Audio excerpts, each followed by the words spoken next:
Hai, kembali lagi sama aku Dinda dari Senja Hari.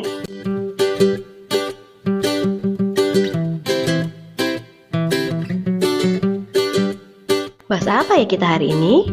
Pernah nggak sih kalian yang mahasiswa, calon mahasiswa maupun yang lulusan dari universitas atau jurusan tertentu mendapatkan pertanyaan ini?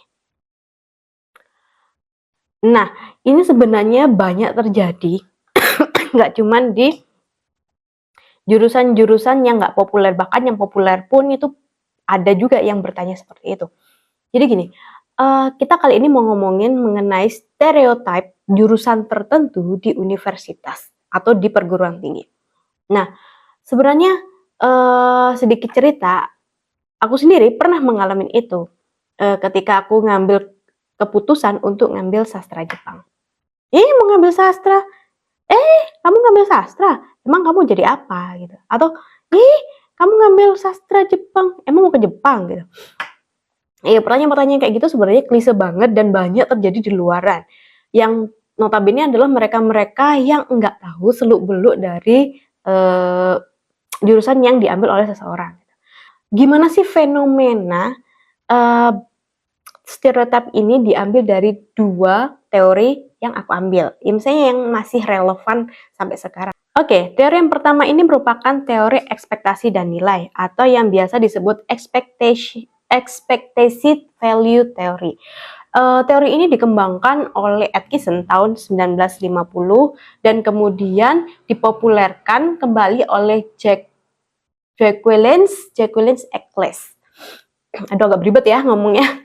Kemudian ada dua faktor utama dari teori ini. Yang pertama adalah ini dan yang kedua adalah ini. Yang pertama itu kita bahas dulu yaitu ekspektasi. Ketika kita kuliah, ketika kita memilih suatu jurusan, kita pasti menaruh ekspektasi di jurusan ini. Misalkan saja nih, ketika kita memilih kedokteran misal, kita pasti berharapnya adalah bekerja sebagai tenaga medis atau sebagai dokter bisa membantu orang. Lalu harapan ini dipengaruhi oleh keyakinan seseorang, gitu kan? Apakah ketika dia mengambil suatu jurusan tertentu, dia yakin akan harapannya ini tuh terpenuhi, gitu. Lalu yang kedua yaitu nilai. Ekspektasi dan nilai itu saling terkait. Ketika kita mengekspektasikan sesuatu, otomatis kita memberikan nilai terhadap sesuatu itu.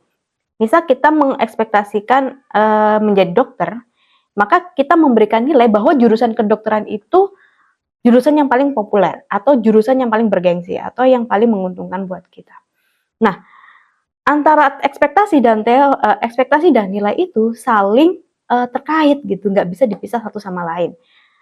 Kalau kita mau mengembangkan, kalau kita memberikan nilai pun pasti akan ada ekspektasi di dalamnya. Maka dari itu antara ekspektasi dan nilai itu terjadi tarik menarik. Misalnya aku anak sastra, kemudian ada orang lain nih yang menganggap bahwa sastra itu lulusannya nganggur rebel gitu, istilahnya nganggur, mudah nganggur, ada susah dapat pekerjaan.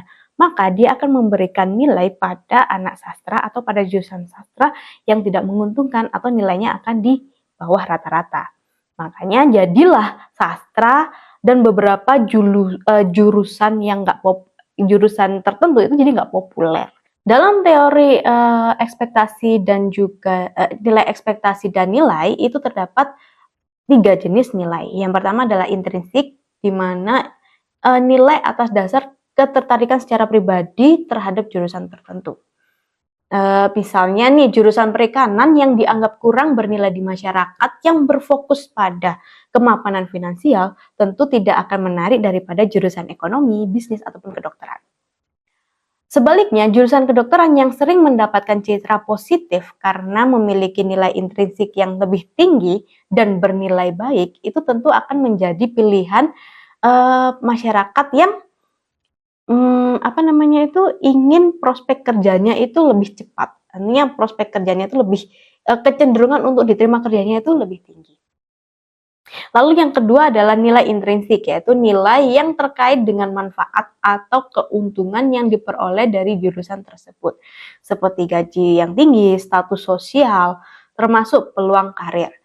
Stereotip yang menempatkan jurusan seperti hukum, ekonomi, bisnis, lalu juga manajemen, kedokteran, ilmu hukum mungkin ya, itu menjadi sebuah jurusan bergengsi seringkali didasarkan pada nilai ekstrinsik yang dianggap tinggi. Maksudnya ya dianggap menguntungkan sih secara ya dianggap menguntungkan oleh sebagian besar orang. Ketiga adalah nilai utilitarian. Ya ini merujuk pada kegunaan atau manfaat praktis dari jurusan tersebut. Jurusan yang dianggap memiliki aplikasi praktis langsung di dunia kerja cenderung lebih dihargai. Ya, seperti contohnya nih, jurusan IT atau jurusan manajemen, bisnis, akuntansi, lalu perpajakan, dan lain sebagainya, itu memiliki nilai utilitarian yang lebih besar. Setelah tadi kita ngomongin ekspektasi dan nilai dari sebuah jurusan tertentu, kita sampai nih pada masalah yang meluas, masalah yang terjadi dan hampir generasi ke generasi itu masalahnya ya itu aja gitu kan. Yaitu lingkaran setan dari stereotip jurusan ini. Nah, di lingkaran setan stereotip jurusan ini aku mau ambil yaitu salah satu teori yang dikembangkan oleh Berger dan Luhmann yang namanya fenomenologi konstruktivis, di mana kedua orang ini mengatakan bahwa fenomena tertentu itu nggak serta-merta hadir mak jebluk langsung boom lahir terjadi, enggak, tapi melalui proses-proses yang tidak kita sadari terjadi di dalam diri kita atau di sekitar kita. Ada 3 konsep besar yang diperkenalkan dalam teori fenomenologi ini. Yang pertama yaitu konstruksi realitas sosial, yang kedua legitimasi dan juga internalisasi, dan yang ketiga adalah realitas yang diciptakan. Kita bahas satu-satu. Yang pertama dengan konstruksi realitas sosial. Ternyata stereotip tentang jurusan tertentu itu terjadi secara kasat mata. Maksudnya secara nggak sadar kita itu melakukan konstruksi realitas sosial ini. Misal dalam percakapan sehari-hari, dalam diskusi-diskusi dengan saudara, mungkin dengan teman, itu bisa terjadi. Aku ambil contoh. Ketika kita sedang diskusi dengan teman-teman atau dengan teman bermain, dengan keluarga, si orang tua bilang, si bapak atau si ibu itu bilang, kamu jangan ngambil jurusan ilmu sejarah, itu loh tetangga si A, anaknya ambil ilmu sejarah. Apa yang terjadi? Itu gak pernah dapat kerjaan sampai sekarang nganggur.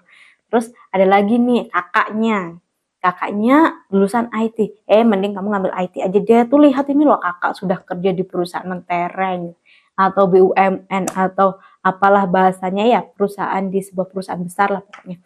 Aku ambil IT aja. Anak kamu gajinya gede gini. Nah, si adik kita atau adik kita yang menerima informasi itu otomatis meresapkan atau menerima itu, memasukkan informasi itu ke dalam otak. Lalu setelah si adik ini menerima informasi dari keluarga, keluarlah dia bermain dengan teman-teman sekolahnya. Dari teman-teman sekolahnya tuh cerita lagi dia masalah kuliah. Kamu ngambil jurusan apa? Ini aku ambil jurusan A, aku ngambil jurusan B, aku ngambil jurusan C gitu. Terus si temannya itu juga ada yang bilang, kamu jangan ambil ilmu sejarah deh, atau kamu jangan ambil sastra deh, atau kamu jangan ambil jurusan ini deh, tahu nggak? Itu banyak banget yang lulusannya yang nganggur, bla bla bla bla bla. Akhirnya ternyata informasi itu nggak cuman dari keluarga, tapi juga dari teman-teman. Disinilah proses legitimasi itu terjadi. Nah, proses legitimasi itu adalah proses di mana informasi-informasi yang sudah kita serap itu jadi fakta. Fakta yang disetujui secara umum, yang sudah diamini secara umum. Akhirnya setelah kita menerima informasi dan kemudian fakta yang ada di lapangan, terjadilah proses internalisasi dalam diri kita. Kalau sudah tertanam nih keyakinan, oh iya jurusan A, B, C itu nganggur-rebel, yang D, E, F itu bergengsi, punya prestis, terus cepat kerja.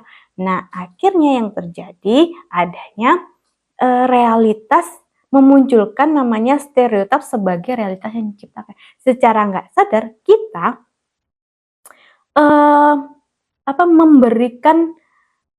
mengamini, intinya mengamini apa yang sudah dikatakan informasi-informasi yang beredar itu tadi. Nah, disinilah efek domino ini terjadi, masalah itu terjadi. Akhirnya apa? Banyak lulusan di bidang-bidang tertentu itu sepi minat, terus juga membludaknya jurusan-jurusan yang populer, misalnya seperti kedokteran, ada juga IT, terus kemudian bisnis manajemen, itu membludak banyak banget. Persaingan di tempat kerja pun akhirnya jadi ketat gitu. Realitas inilah yang kemudian menciptakan lingkaran setan yang dari generasi ke generasi itu jadinya nggak bisa terputus. Setelah kita ngomongin masalah ekspektasi dan nilai dari sebuah jurusan tertentu, kemudian kita juga ngomongin tentang hubungan dari ekspektasi, nilai, dan juga proses-proses sampai terjadinya stereotip yang berkembang. Yuk kita kurangi mulai sekarang, memberikan label tertentu pada jurusan-jurusan tertentu. Kenapa? Karena sebenarnya semua jurusan itu punya prospeknya masing-masing dan bidangnya masing-masing. Seperti contoh anak bidang sastra misalnya, apakah semuanya harus jadi penulis? Apakah semuanya harus jadi penyair? Kan tidak. Sastra itu juga bisa masuk ke jurnalistik, juga bisa masuk ke humas, bisa masuk ke PR. Banyak, karena siapa sih yang nggak butuh bahasa? Bahasa pun masih digunakan sampai sekarang. Orang bekerja, orang di bidang IT pun ada yang dari sastra. Walaupun itu bukan teknisinya ya, tapi lebih ke bidang kayak marketingnya mungkin. Ketika dia berhadapan dengan ekspat-ekspat tertentu, bahasa asing itu kan pasti digunakan. Jadi janganlah kita kasih label, karena kita kan nggak tahu apa yang diajarkan dalam jurusan-jurusan tertentu itu. Misalkan kayak ilmu sejarah, apa iya ngomongin sejarah terus? Kan enggak, di dalamnya ada mata kuliah lain yang diajarkan seperti bahasa Inggris mungkin, atau filsafat. Filsafat tuh nggak hanya anak filsafat aja, dan anak filsafat juga nggak melulu ngomongin masalah filsafat.